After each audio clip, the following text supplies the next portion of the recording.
I know, but I'm not talking about Smith. What I'm talking about is acreage. Now listen, let him go. Well, we'll have a drink anyway. Well, that's We sure needed something like this, Will, to liven up the old burg. We certainly do, Abner. I wonder what's keeping Steve. There he is now. Oh, Steve, welcome home. We're glad to see you, boy. We're proud of you.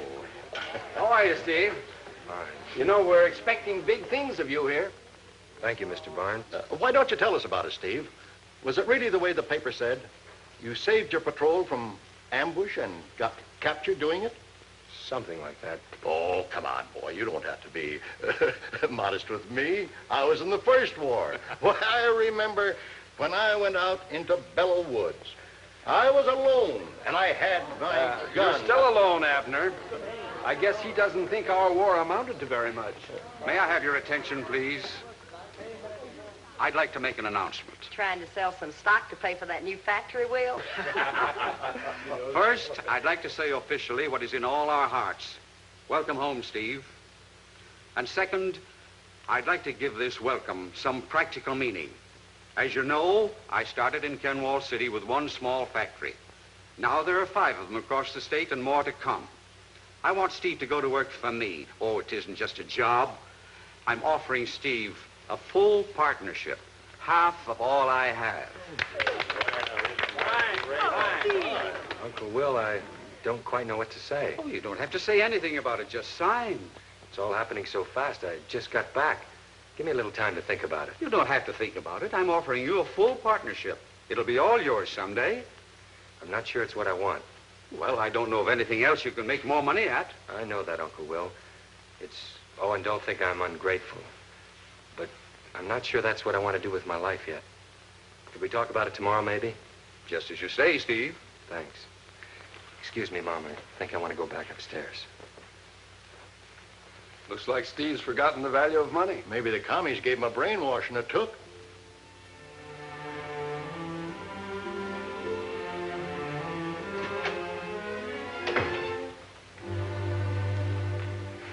Sorry, Mom, if I disappointed you. Everything will be all right. I understand, dear. I just wanted to tell you that Professor Kimberly called. Kimberly? When? Earlier in the evening. He said he didn't have any classes tomorrow, so he'd be home all day if you wanted to stop by. I'll do that. How is the old boy? Do you ever see him? Once in a while. He's still at the college. Still lives in the same flat he took 30 years ago. I'll go over and see him in the morning. Oh, and Uncle Will wants you to stop by the office late in the afternoon. Sure, I'll feel more like talking then. Good night, dear. Good night, Mom. Oh, Steve, I might as well get it over with. I have to know. It isn't true what Pete said about brainwashing. Now, Mom. We just read in the papers about the boys who've come back from Korea and how they may have changed. You've changed, too. You're right, Mom. I have changed. Steve. And the communists did have something to do with it. But not the way you think. For 2 years in prison camp, I had it all. The party line blaring at me through loudspeakers, staring at me from every printed page.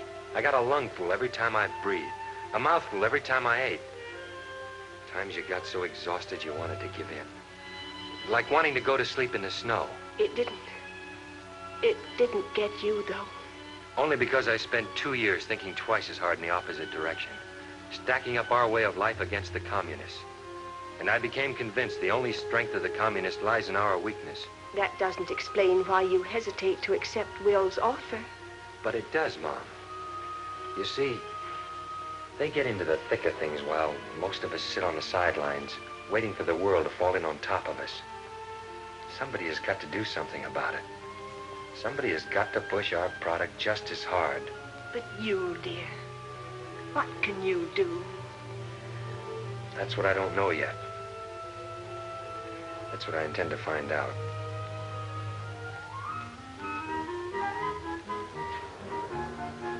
Hey, where'd you get that hand grenade? It's a dummy. It ain't loaded.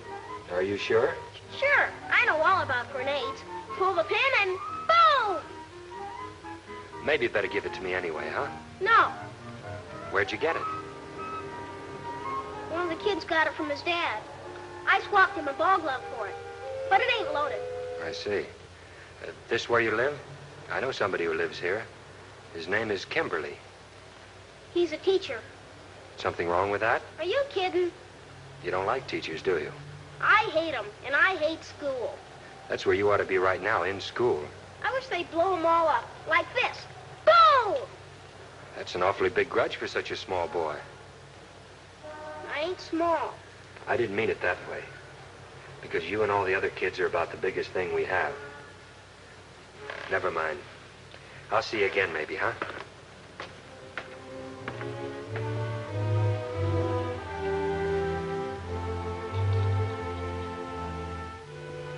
Professor, your wife told me to come right in. Oh, Steve, back from the wars, eh? I'm not quite sure.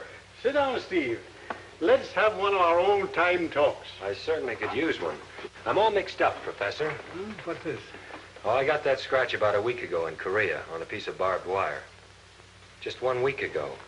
And suddenly here I am right back where I left off. But I'm not really back. Why do you say that? Because I'm still thinking the way I did then. Worrying about where we're headed, our country, our world, our civilization. Wherever you are, Steve, it's fine to be concerned, but not to worry. Not worry? With the world at its own throat, struggling to destroy itself with atomic bombs? Worry never stopped disaster. Remember the little boy in Holland? He didn't worry about the flood. He put his finger in the hole. He did something. So can you, Steve. You can help change the world for the better. Easy now, Professor. Don't you give me that hero routine. I did what I had to do, and I got wounded and captured. That's all. There's reason enough in that to call you a hero. But there's a greater reason. The way you're talking, the way you feel, that's what makes you a real hero. Let's assume I buy that. Where does it lead? Just a minute. I have something here that I think might interest. Here, take this. Read it. All God's Children. What's it about? It's the new Christopher book that shows how everybody can do something to strengthen our schools. All God's children. Maybe that's the answer. Maybe that's where we have to start, with the kids. Oh? Why do you think that? I remember the ones I saw in Korea. Too tired, confused to even wonder what was happening around them. Accepting death and starvation with a blank, stunned look. And just now, the kid on your doorstep, Professor, he was playing with a hand grenade. You mean Jimmy? Perhaps it's his answer to the world he lives in. Sure. Pull the pin and boom, some answer. Maybe it's all he has. Well, that's the point. He needs help, but he won't let anyone help him, not even his teachers. He seems to hate them on general principles, including you. I know. I passed him in the hall on the steps, and he's afraid. I've seen it before, that same look. I'd forgotten it could happen here. Let me show you something. Stop it with your finger. It could happen there. Anywhere. But it's not their fault. Somehow it's our fault. You'd like to do something about it? What can I do, Professor? I'm just one guy. But you are one. You can't do everything, but you can do something. And what you can do, you ought to do. Okay, I'll bite. How exactly? Did you ever think of becoming a teacher, Steve? Me? I know it's a big idea at first. That's the wonderful thing about it. It never ceases to be a big idea. Okay, so we need good teachers. But why should it be me? Why shouldn't it be you? If you won't, who will? If everyone wanted somebody else to help carry their share of the load, you know where the 36 million young people in our schools would be, don't you? Either the classrooms would be empty, or the doors would be wide open to the type of teacher that could wreck America. I came here looking for an easy way out, Professor. I should have known better. For people who really care, Steve, there is no easy way, today or ever. Well, so long, Professor. Good luck, Steve.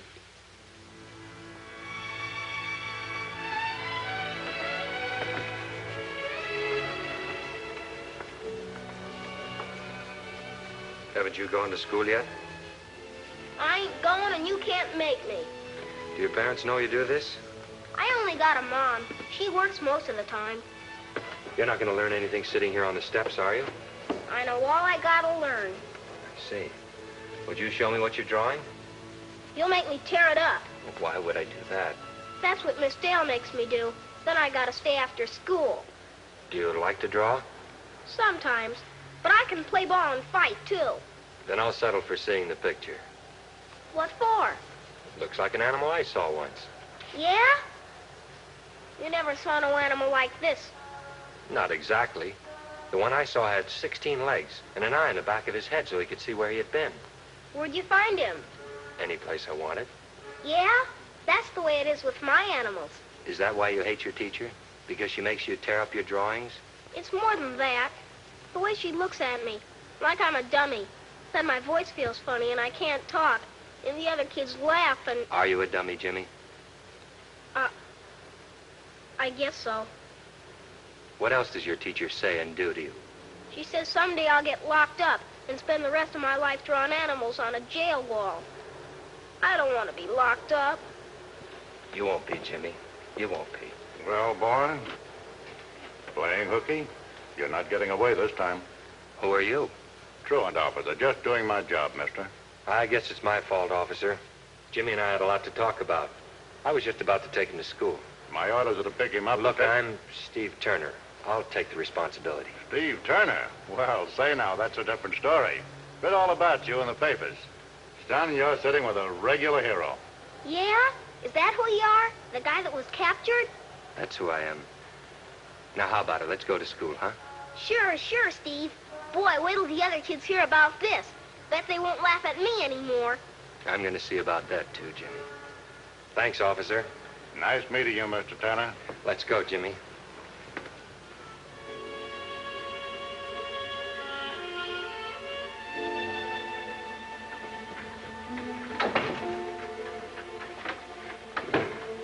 Well, Mr. Turner, Jimmy's back in his classroom, and I've seen to it that he won't be punished this time. You said that you wanted to talk. Won't you sit down? What kind of a school are you running here, Mr. Wilson? What sort of teachers do you have in this place? What's this country coming to when kids like Jimmy are scared to go to school? Is this the best that we can do for them? That's a string of man-sized questions. But the offer to sit still goes. Thanks, I'll stand. Suit yourself. First of all, Mr. Turner, let's understand each other. I know that you're a war hero here in Kenwell City, and we're very proud of you. I also know that your uncle is one of the most influential men in town. What's that got to do with it? Just this. On both those counts, it would seem you have a perfect right to come into the school principal's office and bombard him with questions. Well, I think it's about time we... Now, just a second, please. As far as I'm concerned, on a third count, you have a far greater right. Every American has the right, indeed the duty, to keep asking what's wrong with our schools and what's wrong with our country. And if the answer's not to his liking, he has the further right and duty to roll up his sleeves and do something about it. Well, Now, Mr. Turner, that we understand each other, let's get on with your questions. I think I'll take that chair after all. And call me Steve. Thank you, Steve. Now, it would seem that Jimmy's been telling tales out of school. Well, it's not so much what he told me as what I read between the lines. It seems he has more than the ordinary schoolboy's aversion to his teacher. I gather she's mean and vindictive and probably quite incompetent. Well, Miss Dale is emotionally unstable, enough so that her actions might be interpreted as mean and vindictive. You agree with me, then? In a measure, I do. I feel like the man that showed up with boxing gloves and nobody wanted to fight. I can't fight facts, Steve. As you say, Miss Dale is incompetent, and I'm afraid there are a few more in the school like her. Most of our teachers are doing a top-notch job against great odds, but unfortunately, there aren't enough of them. So we have no choice but to use Miss Dale, and sometimes worse. But we can't.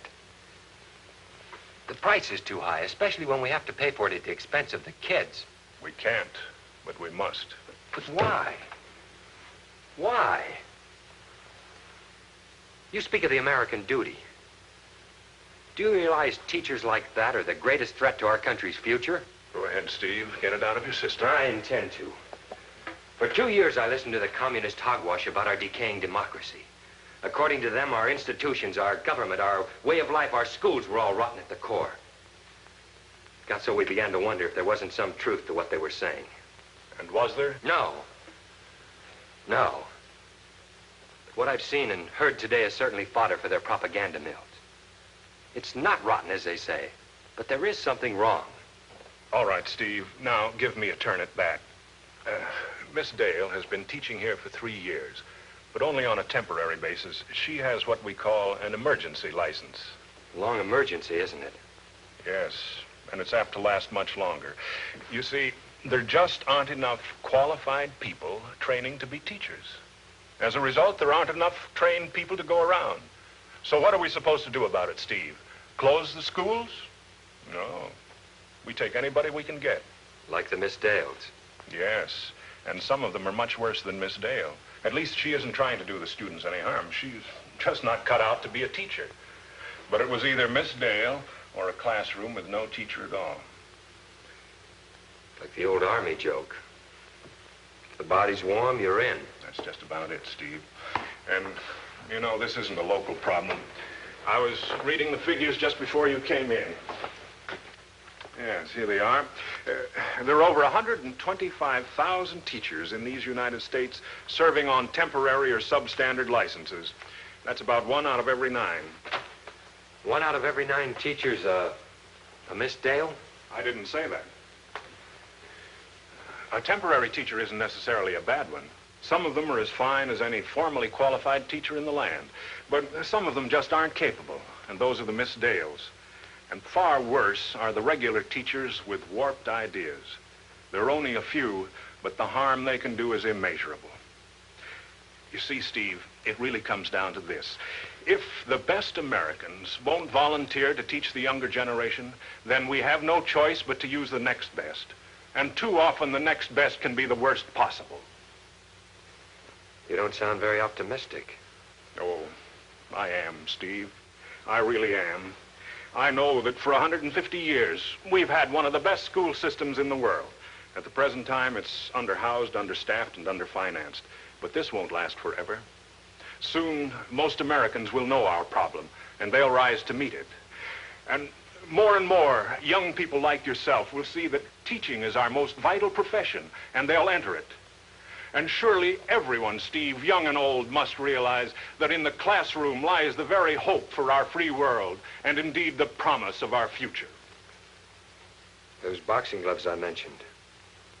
I think I'll hang on to them for a while, because I want to do something about all this. If enough young people would say just that, our problem would be solved overnight. Well, thanks, Mr. Wilson. Oh, and do you mind if I look in on Jimmy's class? I'll just stand in the door. Of course not. He's in room 8. Steve, I want to thank you for coming. You know, you almost caught me with my optimism down, but now it's up again. You know, I think mine is too. You asked to try your hand with the class, Miss Powers, so let's see what you can do with it. A bit of experience won't do you any harm. All right, Miss Dale. Children, please. Please. Now, children, if you're very quiet, I'll tell you a story. There's just enough time before the bell rings. We were talking about the Declaration of Independence. Now let's find out what it really means behind all those big words. Ow! Jimmy, come up here. I ain't done nothing except get hit by a spitball. Ain't? I ain't gonna say it anymore. Tom, you come up too. Here, Miss Powers. Tom, I saw you do it. It slipped, Miss Powers. I wouldn't shoot nothing at a dumb little shrimp like him. I ain't dumb. I ain't. I'll show ya. I'll handle this, Miss Powers. I know what to do with these little roughnecks. Let me try, Miss Dale, please. Very well. Jimmy, you don't want to hit Tom. He hit me first. But he's your brother. Him? You're crazy. He's not my brother. Yeah, lucky for me. Do you both think you're good Americans? Sure I do. Me too. Then you must believe what the men who founded our country said, don't you? Then remember what they said right in the Declaration of Independence. All men are endowed by their Creator. That means we all came from the same Creator, God, that He's the Father of us all. And if He's the Father, doesn't that mean that we're all children of God? And if we're all God's children, then we must all be brothers and sisters, including you and Tom. Gee, I never heard that before. Me either. Put her there, pal.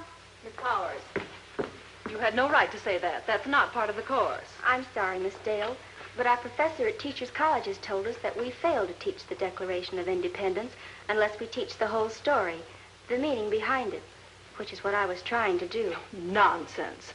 As for these two, now they'll think they can get away with anything. But, Miss Dale, isn't it better to... It would have been better if I had not let an inexperienced teacher like you take over my class. Come here, Jimmy. I've had just about all the nonsense from you I'm going to take. Do you hear? I said, do you hear me? I didn't do nothing. Oh, so I'm a liar now, am I? Let me go. Let me go. Jim. You thug, you little thug. I'll have the police after you for this. No. I didn't do nothing. I think she's all right now. Can you take care of her? Yes, I'm sure I can. Are you one of the teachers? No, but maybe I should be. Excuse me, I've got to take care of that boy.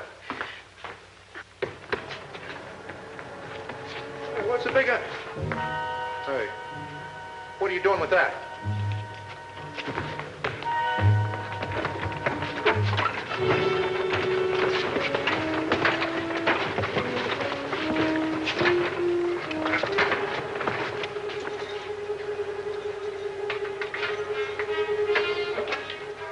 This is Benson.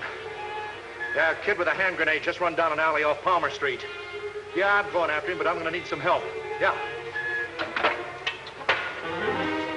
Wait. Look, this is dangerous, folks. That kid's got a live grenade. Now move back. Yeah, it's a live grenade. Now step back. Come on.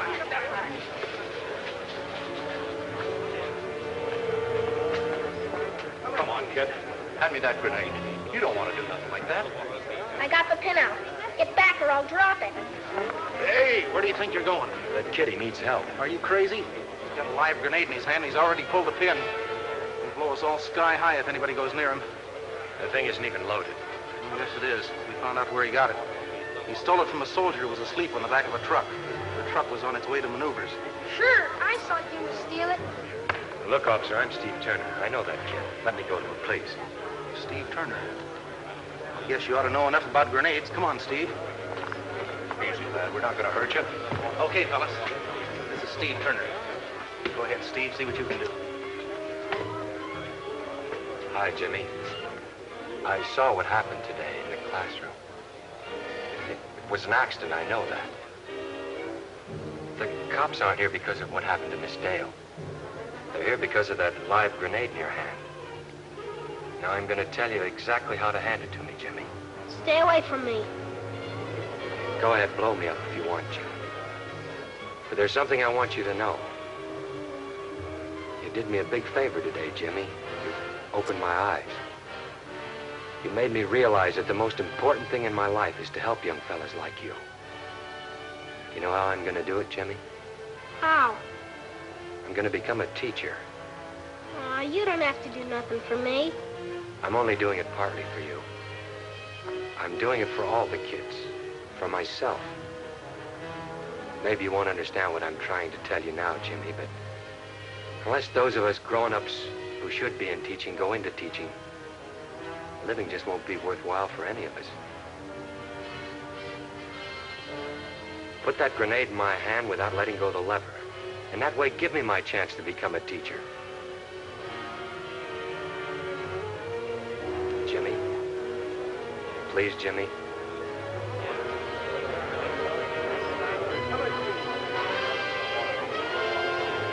Jimmy? Everything's going to be all right now, Jimmy. Everything is all right. All right, let's keep moving. Let's go. All right, folks, break it up. It's all over now.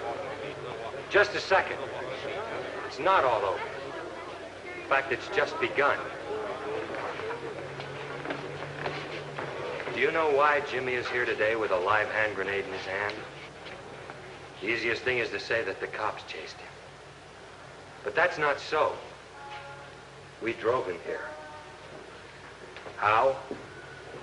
By not seeing to it that he got the very best that this nation could afford in teaching.